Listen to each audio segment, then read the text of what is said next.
So the big question is this: how do most agents who don't have access to the secrets that the top agents in our industry hoard to themselves grow and prosper in today's real estate environment? That's the question. And this video podcast is the answer. I'm Pat Hyben, and welcome to Real Estate Rockstars. And now for the review of the day. Got a 5-star review from PK Grafton. It says, sports student. This podcast is great for beginners and veterans in the real estate industry. Pat asks the tough questions and gets the tough answers. Definitely worth listening to, and I would recommend it to anyone trying to be successful in the real estate industry or any industry. Keep the comments coming, guys. I love them. And remember, I eat feedback for breakfast, so give me a 1-star review if you want, or a 5-star review if you want. I don't care. And the more reviews we get, the better guests we get. So please, subscribe first, and then leave us a review or wherever you're listening.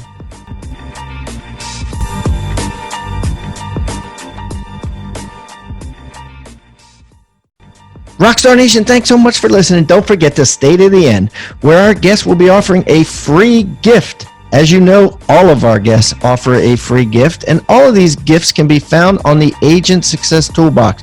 You could find that by going to hybendigital.com/toolbox, or simply texting the word toolbox to 444-999. That's toolbox to 444-999.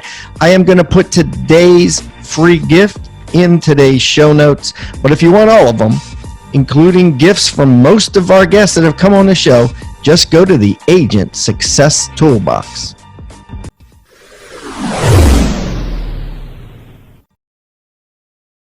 All right, Rockstar Nation, I got a great guest. Jamie Taylor is on the line from Little Rock, Arkansas. We're going to get into some good nitty-gritty stuff. Jamie, welcome to Real Estate Rockstars. Thank you, and thank you for having me. Hey, my pleasure. Hey, Jamie, why don't you tell everybody a little bit about yourself so they could get to know you better? Okay, well, my name is Jamie Taylor. I've been in the real estate industry since I was about 18. I started as a real estate appraiser and moved from Las Vegas over to Arkansas, and have been here in Arkansas now for about 10 years, and have recently, over the last 2.5 years, switched out of full-time real estate appraisal and into full-time real estate sales, and then into now brokering and operating a real estate brokerage here in Little Rock. Wow. And so what is life like now? Like what you have your own company, right? Yes, sir. What's it called? It's called Bluebird Realty. Why'd you call it that? We call it Bluebird because Bluebird is the symbol of joy, and real estate should be an experience that brings you joy, because you're either making money or you're making moves. So you should be happy. There you go. All right. So what have the last 2.5 years been like? Or let's just cut to the chase. What are your last 12 months like? How many houses have you sold in the last 12? I've probably sold about 27, 28 units in the last 12 months. 3 of those are apartment complexes. So I would say the last 12 months has been a little slower with opening your own brokerage. Will come some administrative duties as well, but probably about 28 units so far the last 12 months. And that's interesting. And you said 3 of them were apartment complexes. And I want to talk to you about that to find out like how you did those exactly. But let's talk about what we like to talk on the show is the ECI, ego commission income. Like if you added up your total commissions, what are they yearly? They would be, I would say, okay, so 10, 6, 7, I think I'd be about 17.8 million total. 17.8 million. And then your commissions on that would be your volume. So, right. So what are your commissions on that? Like $500,000? Let me think about that. I would say I'm probably doing an average around 3% on each side. So I guess that would be about $500,000. Yeah, 5-10. Yeah. Okay. All right. Well, that's good. And then, so what about your profit? What's your profit margin? Well, that's a tougher question for me. I actually am fortunate enough to have a business partner that sort of helps me along the lines of understanding my cost per client, and then what my profit margin is. The business has been only open for 12 months, so we don't really have like a fully clear picture since the last statement, but I would say that we're fortunate in the sense that we don't buy leads. So really everything, the only overhead we have is, the lease on our building and our utilities, and then the software that we use. Otherwise, we don't purchase any sort of leads whatsoever as a brokerage. So that saves us a lot of money. Yeah. And of course you don't, and you don't have to pay a broker either. You don't have a franchise fee or a broker split, right? So I want to talk to you about everything. So first of all, why did you open up your own company? Clearly you could have just gone and worked for Keller Williams, Remax, EXP, or any local brokerage, right? With that number of units, it wasn't like you had to open up your own company. And a lot of people would say, man, she should have just done that because I do more units than that. So talk to me about why you decided to do that with the amount of business that you do. Well, I think that's an interesting question. And my answer basically is that I did work for a local brokerage. I started when I actually decided to move over into sales, I had mentioned I'd been an appraiser for a long time. Well, around 18, my parents decided, we want to sell our house and we don't want to deal with anyone else. We know what you know. Just pick up your real estate license and help us do this. And I said, okay.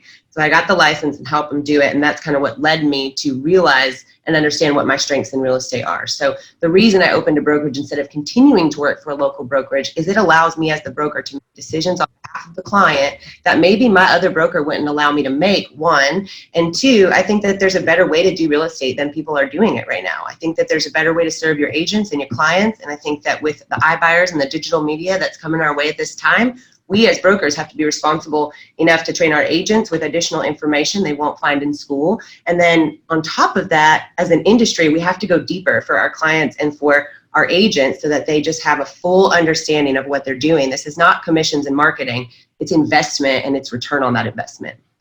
All right, Jamie, so tell me about the apartment buildings. How'd you get involved in selling people apartment buildings? So I was very fortunate on the first one to just have a client of mine who I know and trust well. And he said, I'm into multifamily. I'm tired of one house at a time. There's an economy of scale that comes with a number of doors and I'm ready to go that direction. Can you help me find something? So we started looking around and found a couple things here in Arkansas that were in a position where maybe some value needed to be added. Maybe the management wasn't particularly great. And so we found a 33-unit apartment complex in a popular area of town. I wouldn't say like a developing area, just a very, kind of run of the mill, about 2 miles actually from my own house. And we saw it, we liked it, we saw the opportunity, we made the offer, did the inspection, and a couple of months later we closed. And so that apartment complex was my first experience of really actually using the income approach experience and assessing not just what it's worth now, but what is it going to be worth when we add this value and then we improve that management. And did you do that? Like, are you adding, okay, so I guess the question is, how did that lead to more? Well, how it led to more was then that client and I, first of all, when I see something I like, I go for it. Same thing with when I liked selling real estate, I thought, well, then let's open a brokerage. When I sold the apartment complexes, my very first thought was I better start prospecting for other people that want to buy this kind of investment, because it's always best when you're dealing with your ideal client. It's easy. If you're dealing with your ideal client and you're doing work you love, it's easy. So I started prospecting for apartment complexes and people who wanted to invest in multifamily. And did you prospect for sellers or buyers? I'm prospecting for whatever's out there is the truth. So how? Tell me how you prospected.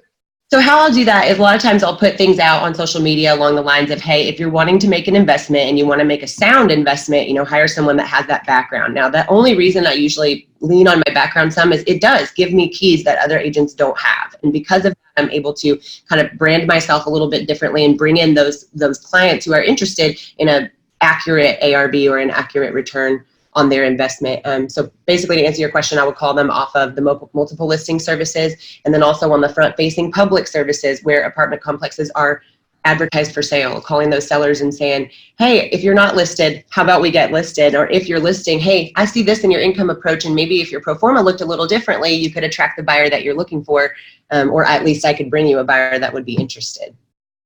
Wow, that's neat. And it just one thing led to another, and next thing you know, you sold 3. Well, actually, the next one, I wrote a blog about how much I really enjoyed doing that first one. And this gentleman contacted me and said, hey, I've got this apartment complex. I wonder if you have a buyer for it. I said, I bet I do. So I made a couple And sure enough, I found a buyer and put them together, and they moved on. And so then that just happened again. I was with a client out recently, and he said, I saw that you are messing with multifamily. And I said, well, what are you looking for? And he said, about 20 doors and a good cash flow. I said, okay, so if they give me their goals, I have to analyze what real estate is available and then give them offerings that fit their goals. And so in Little Rock, Arkansas, what would someone's definition of good cash flow on a 20 unit be? Well, we would really hope for a cap rate that would make them feel comfortable. I know that most of the investors I work with want a cap rate around 13 or 14%, but that's kind of hard to come by. In Arkansas, you'll see them closer to 10 or 11% on that cap rate. So I would say 10.5% would be a really good cap rate for someone to find here in Arkansas. Now, if you're listing coastally, that might sound crazy, but different numbers for different areas of the country. Yeah, sure. Yeah, because, what the people have to understand is in Little Rock, Arkansas, I mean, that your return is going to be better because the appreciation isn't going to be like it would be in, say, Austin, Texas, or New York City. Well, and that's what's scary about a time like the present, because at the same time you say that, yes, the appreciation rate in Arkansas has historically been around 2 to 3% on a yearly rate, but here we are in 2019. We're ripe for development. We have 85 opportunity zones. We're a mid-sized South city that hasn't blown up at all with a river running right through the middle. We don't have anything like Nissan or like Dell, like Austin or other cities have had. So right now is the situation where we're kind of set up for growth. So it'll be interesting to see what that appreciation rate does do. But yes, historically hasn't been a volatile market. So it's been easy to manage your business in. So have investors been buying into those opportunity zones? Some of them, yeah. And it kind of depends on the kind of investor you are, because if you're the kind of investor who's avoiding capital gains taxes, opportunity zones are that's where it's at. But if you're the kind of investor who's just coming in for cash flow, that might not be the best decision for you. And if you got to keep that money in there for almost 10 years to allow the capital gains to pass, you that money. So you have to be a specific type of investor. Yeah, that's a tough one, and guys, I don't want to bring us into downtime too much, but if you don't know what an opportunity zone is, basically you could get, any capital gain that you have, not just real estate capital gain. You can defer your gains for 10 years, defer the taxes on the gains for 10 years if you invest in certain things that our government has designated as opportunity zones.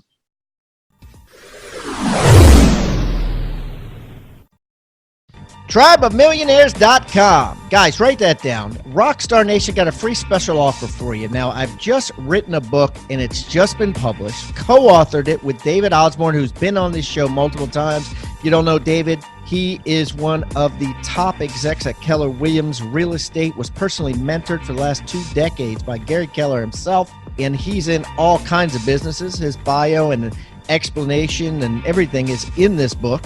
But anyways, David and I got together. We decided to write a book. We called it Tribe of Millionaires. And I guarantee you it's going to change your life. To find out more, just go to tribeofmillionaires.com. We're going to give it to you absolutely free. Only thing we ask in return is, of course, number one, you pay the shipping. Not a big deal. But number two, that you go on Amazon and write us a review. We're really looking to get an incredible amount of reviews, and because of that, we're giving this book away for free. Go to tribeofmillionaires.com today. It's Team-tober here at Rebus University, and we're running a special for Real Estate Rockstar Nation. This special is going to save you 90% on your team's real estate training. And the cool thing is, as a team leader, you don't got to do nothing.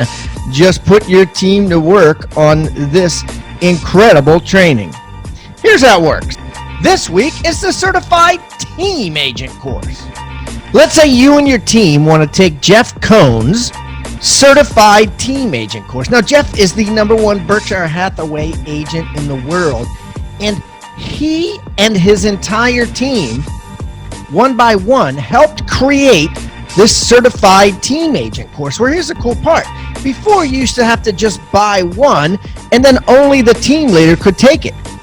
Now, with Team-tober, you could buy one Certified Team Agent course, and you get 9 others for free. That means basically every member of your team could take it and learn to emulate what Jeff's team does.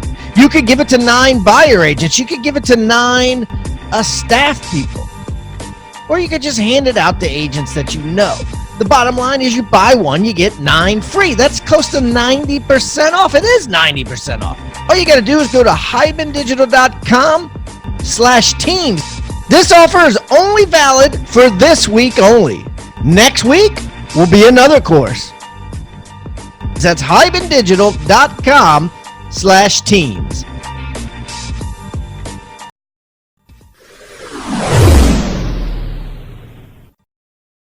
Yeah, specific areas of the city. And what's interesting is, yes, people do invest in them, but the city as a whole is seeing a lot of development just in specific pockets of the city. You'll have a Petaway, East Village, Argenta. People see the quality and just the beautiful buildings here, and they can't believe the price when they're coming in from coastal states. You're talking about a place in the country that has a median home price sale of $150,000. Where else do you find that in the United States? So tell me how you get your business. How I get my business is pure grassroots relationship building. I'll be totally honest and say that if you're a real estate agent who hasn't, built the kind of network that you really want and have people around you that you can count on for referrals, whether that's an HVAC provider or a mortgage lender. I did spend the first year of my career, which I believe led to a lot of my success, building a business networking group it was a chapter of BNI. We named it BNI of the Tiger because it's basically the best. And we invited all of the people locally that have relationships with someone who's in HVAC, electrical, property management. And every single week we would meet, and we built those relationships off of, hey, let me go ahead and order something from you to see if you can refer your cousin to me when he goes to buy a house. And the idea of giver's gain and giving to others to receive in return was what the group was built on. So I worked really hard at that. And after we became the actual only Hall of Fame chapter in the state of Arkansas with 42 members on our opening, I saw 17 out of 33 units be sold out of that group in that first year. And it was a big, big deal for me. So I would say networking has been my greatest strength. Meeting people and connecting them to other people to see their needs be met has resulted in business for me. I had never bought a lead, and to sell $10 million in my first calendar year told me that I had a place in the industry, but also that there was a way to get business without spending thousands of dollars as an agent. That's awesome. 17 deals. First year from BNI. That's great. It's crazy. Yeah, it works. Okay, cool. And so what percentage of your business is buyers versus sellers?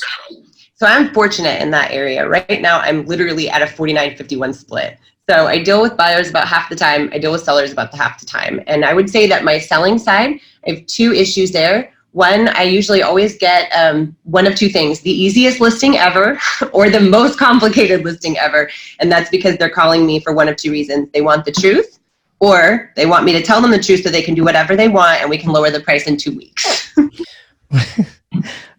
I imagine as an appraiser, you have a much more conservative way of pricing than a lot of the agents out there. Tell me about how that's helped you or how that's hurt you. Yeah, that has helped me significantly, and it's something that I really want other agents to have the opportunity to understand. And I think it's important too, especially for listeners, if you understand the barriers to entry in both careers, you can understand why one is more well-versed in the economy of property versus the other. So as a real estate appraiser, although I'm still licensed, I don't practice because it's not really responsible to practice and be a broker. So I keep those things separate, but what I can say is my experience allows me to look at real estate from an economic standpoint.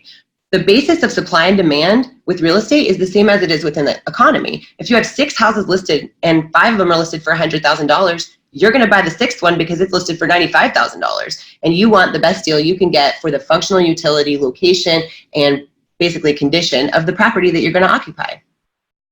Right. And that's, do you ever lose a listing because of price? Yes.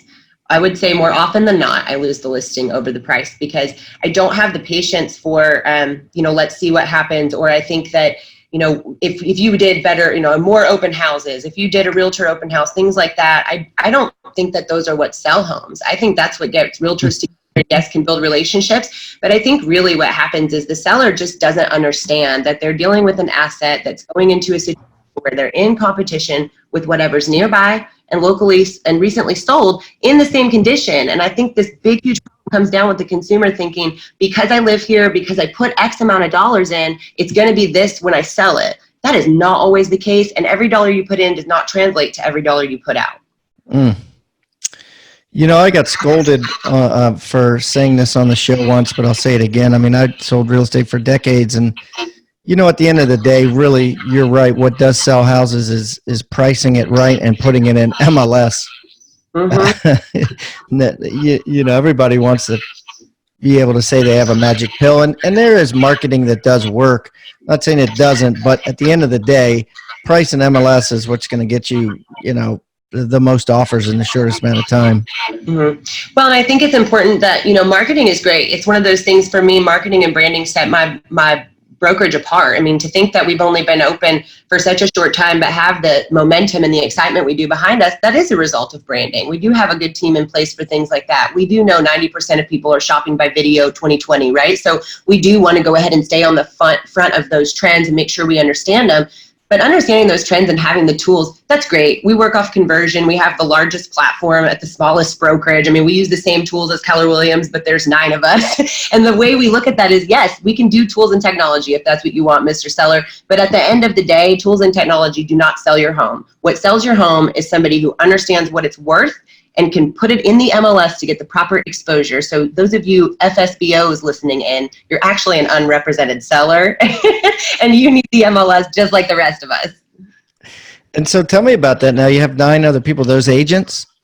Yes. And they're all on their own, right? So like your numbers are just your numbers, and then they have their numbers too. Yes, and to be quite honest, the brokerage kind of has shifted a little in the sense that we first opened and it was me and my husband, and we had 2 other agents we were good friends with, and then a third wanted to come on and a fourth, and so it's kind of sort of grown really quickly. But we do have the interesting where one of them is a professional photographer, one of them has a background in mortgage lending and is bilingual, one of them is also a real estate appraiser. So everybody sort of has their own little niche and their own thing that makes them special and different. And that's one of the other things we love about Bluebird is that we feel like we're bringing people specifically the joy that they need in their transaction. So whatever your problem is, we have someone who can solve it, basically. So let me ask you about that. Like, was it how hard or easy, and how did you grow a small brokerage from 0 agents to 9 agents in a year? I mean, a lot of people spend a lot of companies spend a lot of times recruiting. Then they have to compete and steal other agents from each other. There's a big war going on now. Like, how are you able to what's your value proposition as a small brokerage?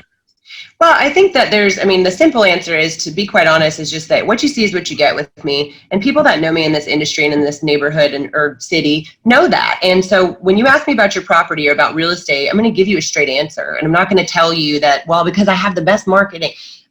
Because I know how to price property, that's why. And because when you need somebody to measure your house, because you're off by 100 feet and you're $150 a foot and you had no idea that your seller was put in that position by your inability to measure that property before you listed it, that's my value proposition. I have the answers that you don't have, and I spent 11 years getting them. So I think that is what separates me, and telling the truth and being very well versed in the economic side of real estate is what keeps me successful.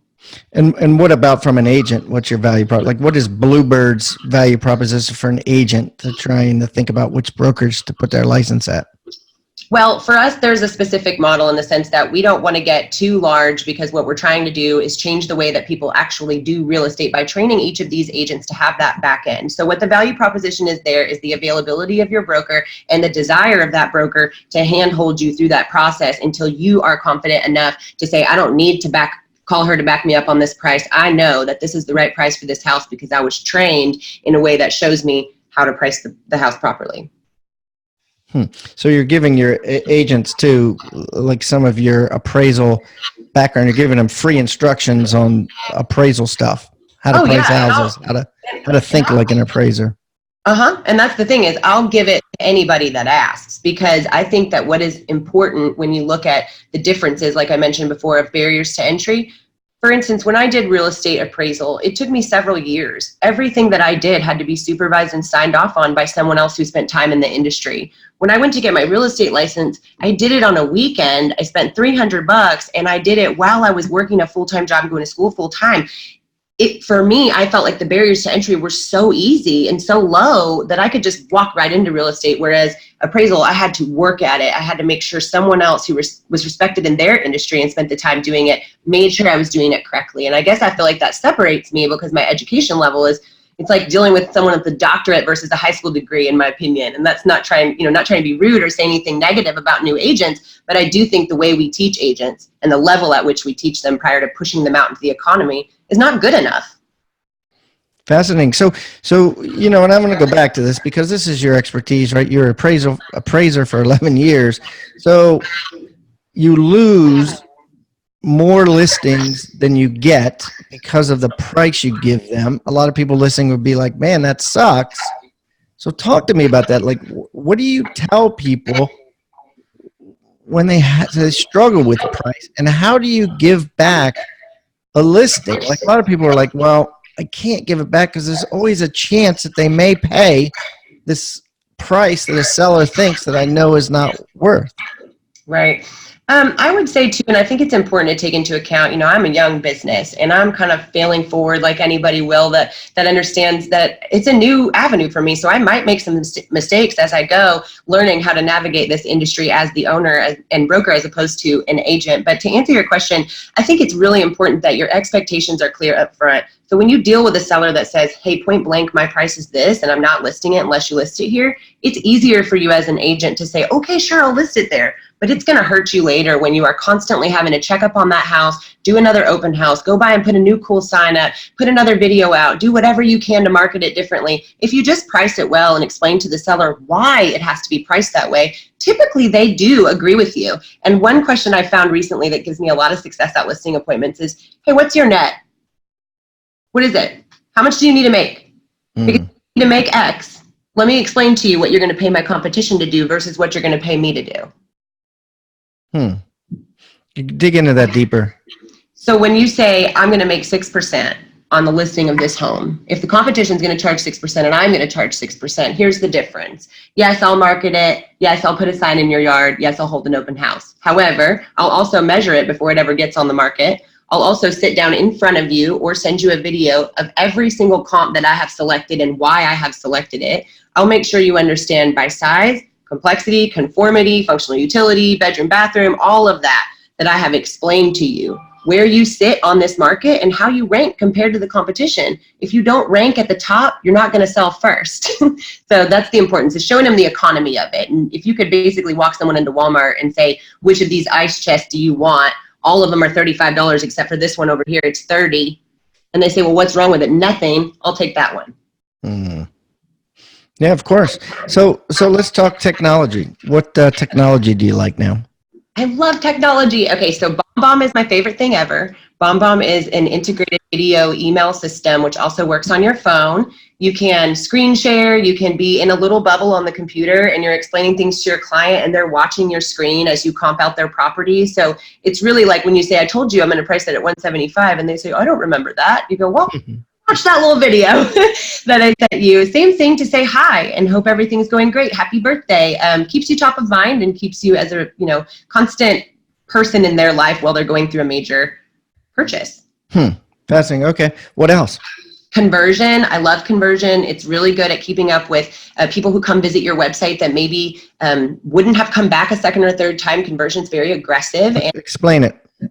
So Conversion is a CRM platform, and it allows you as a broker and as an agent to have your own dashboard where you not only have an IDX website that allows all of your clients to see everything that's in the MLS, but in addition to that, they can set alerts on the website, they can read your blog, you have personalized opportunities as an agent to do whatever you want on that site, and then also the brokerage, when it receives leads, they get round robined out to all the agents that way. So any content I post or any Facebook material that we put out as a brokerage immediately causes my agents to get leads. And so that's great because I'm not paying any additional cost for that.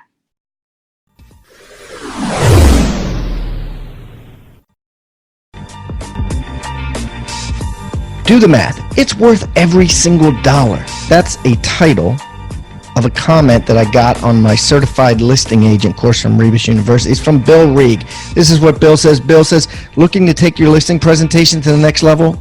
I've closed 100 appointments since I took Pat's certified listing agent course. 5 appointments, 5 new clients, 60 days. Boom, do the math. It's worth every single dollar.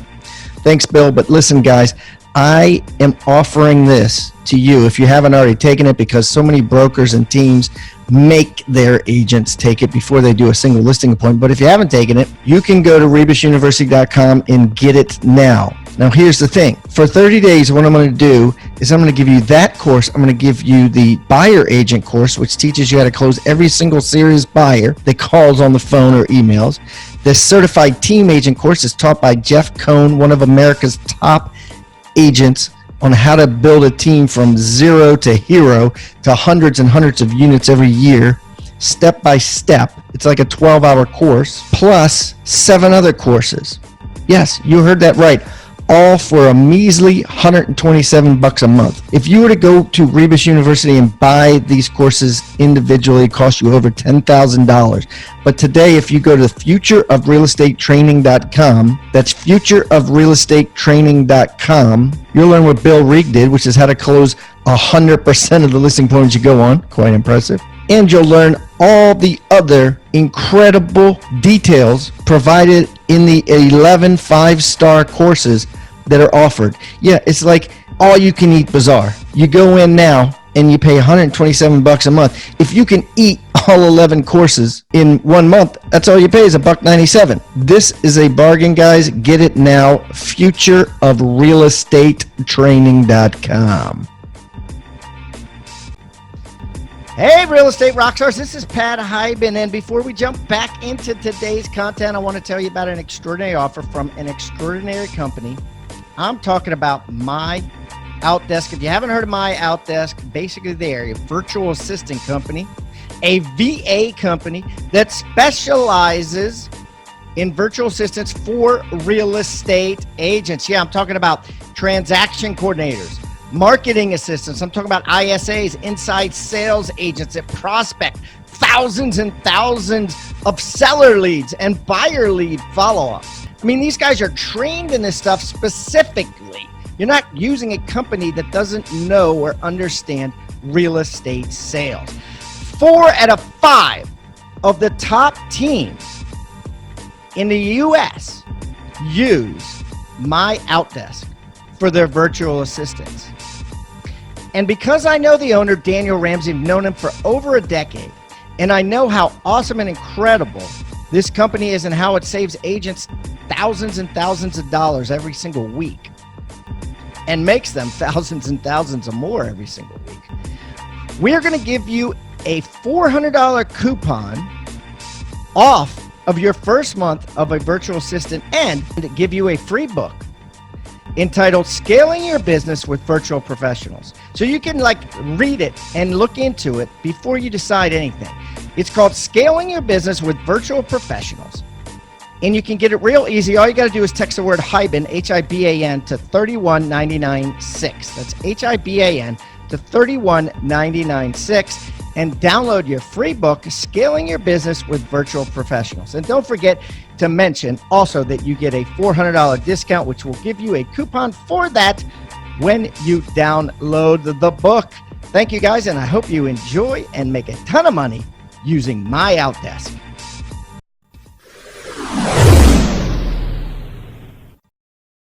Okay. Anything else?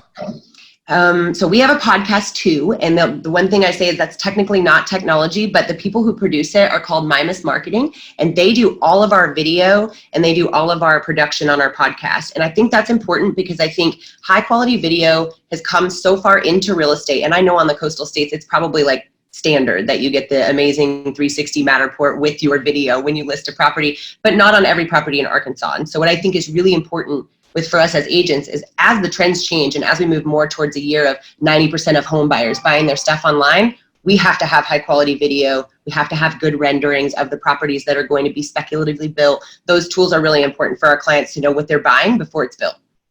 So what do you talk about on your podcast? So our podcast was created originally to make an announcement about a brokerage switch, and then it just kind of seemed like the fun way to do it. Everyone's doing it, and then I'll be totally honest, I fell in love with it. I think it's so much fun to have conversations with people, especially when you've never met them, because you never know what's going to happen. But also, it's about the value that's added by people that live here in Little Rock. You know, I mentioned before that this is a mid-sized city in kind of the mid-south area of the country. people may look at Little Rock or Arkansas and have whatever in their mind about the state or the city. But I can tell you, as a Southern California native who moved to Las Vegas and then Arkansas, you guys are missing out on the real deal down here. It is beautiful. The scenery is crazy. Our downtown is littered with art centers and libraries instead of restaurants and bars. And yeah, there's restaurants and bars down there, and they have amazing food, but they're connected to theaters and parks. We actually have the second largest park in the United States behind Central Park here in Little Rock, and people don't know. So we created a podcast so they would know. So is it a monologue? You just talking or? Nope. I interview everybody from the University of Arkansas for Medical Sciences. I interviewed the chancellor there. I interviewed Jesse Eitzler, who is the 100-miler guy who is all over the place. He's married to Sarah Blakely. Living with a seal. Yeah, he was on the podcast, actually. I heard him on Bigger Pockets. Nice. And so that's the thing is we've had everyone from nationwide celebrities to Does he live in Little Rock? No, he lives in Atlanta. So technically, why the hell would he come on a Little Rock, Arkansas podcast? Well, Pat, I don't know if you've met me, but I'm so awesome. So no, I'm just kidding. Probably because I reached out incessantly, just like I do when I'm prospecting, to say, look, hey, I'm trying to tell you something, and I want to hear what you have to say about what I have to say. And he gave me the opportunity, and he was speaking at a realtor conference coming up in Austin. And so I think maybe he was doing a little research at the same time. But I asked him some questions and literally ended up not publishing the entire episode because he gave me so much value that I had fear that I just, couldn't share it yet. Well, he was speaking at like a real estate agent convention? He did come to the Broker Summit in Austin, Texas last year. And we spoke, I think the weekend before that summit, we were on the podcast. And I said, are you going to Austin? He said, yes. So. And so what is that? It's for independent brokers? Yeah, the Broker Summit is actually put on by NAR, so the National Association of Realtors, and the summit is every year. They have it in a different location, and you go. It was my first time, but I felt like I really needed to do that to see what the NAR was presenting for its brokers and what kind of. What'd you find out? I learned a lot. I mean, I learned a lot about technology. I learned a lot about the options there. I learned that educationally, I think that real estate probably has a lot of room to grow in the sense that we have kind of the same model we've always had. You go get your pre-licensing education, you take a quick test that works with federal and then state, and then you move on, you start selling property. I think that what I've noticed more than anything is the opportunity for education and higher barriers to our industry is necessary. And I think it's time for that to start happening. Yeah, love it, love it. Okay, so let's wrap this up, Jamie, with our flagship question. And that is this. If you were on a television show, a reality show, and I took you and I put you on with 9 other real estate agents, and I gave you each $2,000 and a laptop computer and a cell phone. And the thing that you all 10 of you have in common is that you don't know anyone. And I said to you, whoever sells the most houses in the next 6 months gets a $10 million check. How is Jamie going to win that $10 million? Absolutely. So I'm going to pick up the phone and start making phone calls, and I'm not going to call the people that I don't know. I'm going to call the ones I do. I'm going to call the ones I've already worked for, whose lives I've changed, whose investments are growing, whose cash flow is. Wait a minute, you don't know anyone? I don't know anyone at all? No. Okay, then I'm going to call all the attorneys in town, and I'm going to win the competition by saying, hey, do you need any expert testimony? Because if you can send me your real estate referrals, I'll give you expert testimony in return. What does that mean? What's expert testimony? Expert testimony is hard because you have to have a licensed broker and or appraiser willing to testify in front of the court to the effectiveness of a document with relation to a real estate transaction, which sounds terrifying to most people, but I would love it. It's like Law and Order for real estate. No, I had to do a couple. I hated them because I didn't get paid for it. It was like people I sold a house to and they got divorced and they wanted to call me in to talk about what the house is worth now. And so you're saying you do that for free, but they just send you referrals.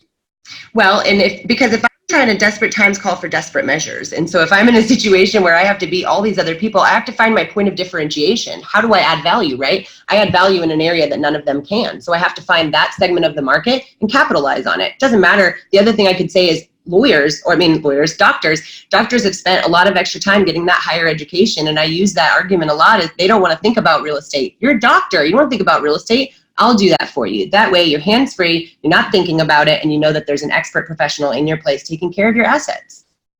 Yeah, no, that's great. And you would just knock out every lawyer you could in town and offer something. Because guys, there's other things you can offer too besides expert testimony, right? You could offer free comps for a divorce. Free measurement. Yeah, right. What do you mean by free measurement? I'll come measure someone's house all day, every day and say, look, if you're thinking about selling your house, why don't you let me come measure it? It could be totally missized. And let's take that small example of something like a 2-car garage that at the back has a storage area. And from the outside of the sketch, all you see is the county records, and the appraiser or the homeowner goes out there and they measure around the outside of the house and they say, okay, it's 1,500 square feet. But they didn't go in and separate the difference between what is garage and what is house. And they didn't measure that it was not just a square of 20 by 20, maybe it was 22 by 6 by 4, there was a difference. So you're saying a lot of the tax records are wrong. Yeah, I am saying that. And sorry to the county record people, but they are. A lot of them are done on plans and specs. They don't take into consideration additions or modifications that have taken place to the house. Sometimes they drive by the house and it's not an interior inspection. So how do you know what that condition is? Basically, if you're off by 50 feet and you're $100 a foot, we have a problem, right? So why would you ever want to be misrepresentation? You don't want that on your record, and you don't want to be in a situation where your house is listed incorrectly. It could change your price range. It could change everything. Yeah, Floyd Wickman used to call this a fair trade, right? You want to give somebody something, and then in exchange, they're either going to give you a referral or they're going to let you talk to them about giving, listing their house or you selling them a house or whatever. So the truth of the matter is every good deal works out for everybody. If it only works for one side, it's not a good deal. So great deal, and it's really going to work. That means the realtor, the investor, the seller, and the buyer, everybody's on the same page because we all have our goals in line, our expectations are clear, and we're all here to make money. So really, this whole real estate thing works very simply and very easy as long as expectations are clear and everyone knows what they're doing. Wow, good stuff. Okay, Jamie, so talk to me about your free gift. Okay, so my free gift is the ANSI measurement standards. And the reason I feel this is important, as mentioned, is it's not just about the square footage, but it really starts there. The thing you cannot change about a house, one of two, is the location. And the second thing is going to be the size, right? Because when can you add on or subtract to a house at the time you're listing it? So if you have accurate measurements of your property, you know your price per square foot a lot better than you would if you don't know how big it is. You also give your clients an extra level of professionalism, and they're going to look at you and say, I interviewed 5 agents and none of them offered to measure my house, nor did they have the confidence to. So if you don't have the confidence to, another thing you can do is pay an appraiser. I do it all the time for $100 here and there for people around town. And since becoming a broker and not using that appraisal license anymore, I just refer them out to the appraisers I know in the area for $100 a piece. And those guys, they don't mind to go out and make a quick $100 to save you from misrepresentation. And ANSI stands for what? The American National Standards of Incremental Measurement.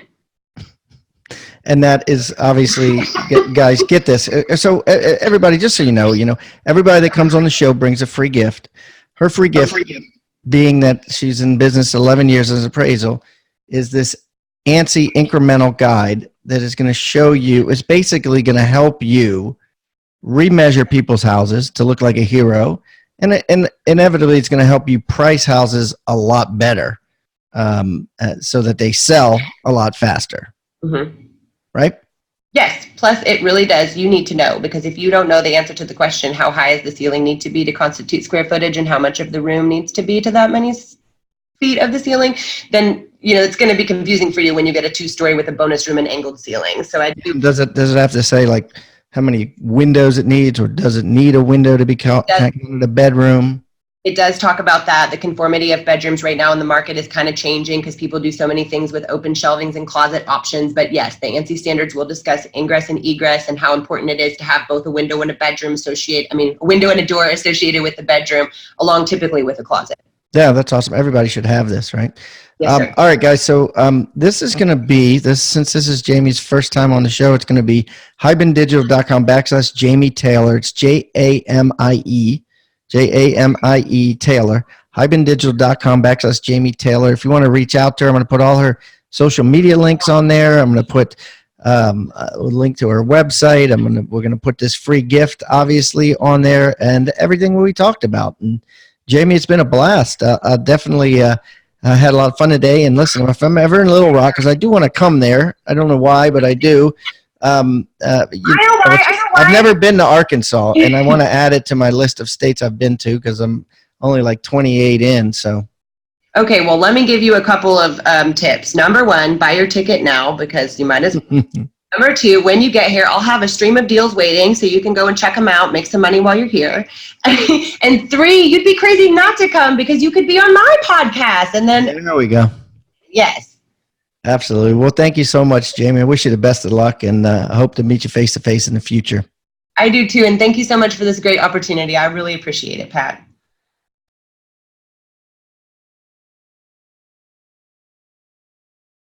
I want you to think about the word toolbox. What is a toolbox? A toolbox is a box full of tools that you use to build something great. At Real Estate Rockstars, we've created our own free toolbox. So everybody that comes on the show as a guest brings a tool with them, and we plow them all into this toolbox, and we give it away for our viewing audience to basically use as they wish. Everything we put in there is an actionable item that can be downloaded, can be printed, can be used immediately. And we got things like scripts and dialogues, checklists for teams, checklists to keep agents accountable, referral forms that are filled out at settlement to get referrals by your buyers and sellers. Everything you could think of that you could use on a regular basis about real estate is included in this toolbox. And it's helping agents worldwide sell more houses and make their jobs a lot easier and processes much more efficient. And the thing is, it's absolutely free. All you got to do is go to hibandigital.com/toolbox or text the word toolbox to 444-999. That's toolbox 444-999. Do it now. Rockstar Nation, thank you for listening to Real Estate Rockstars. Listen, I need a favor. If you find this free content helpful, if you find our downloadable items from each guest helpful, please, I need you to pull out your pointing finger. Yes, the one finger that points at people, and hit subscribe. Yes, subscribe. The more subscribers we get, the better we look in the ratings, and the easier it is to get guests like Robert Kiyosaki, Barbara Corcoran, all the players that are on $1 million listing in the different cities. All that stuff makes it easier the more subscribers we get, so please subscribe. And listen, there's a lot of places you can leave comments. There's a lot of places you can like. We're on Facebook. We have an Instagram page. Instagram page is I am Pat Hyben. The Facebook is Real Estate Rockstars Radio. Feel free to leave us comments there. The most popular form of commenting seems to happen on YouTube. Yes, for whatever reason, it's a very open environment. So just go to YouTube and go to Real Estate Rockstars Radio. Leave us comments there. Some of them we will read on the show. We love your feedback. So thanks, guys, and I hope you are having a great day. Oh, and also, listen, if you're going to subscribe and you haven't already left a review on iTunes, please do that too. Have a great day, and thanks so much, Rockstar Nation. I really appreciate you.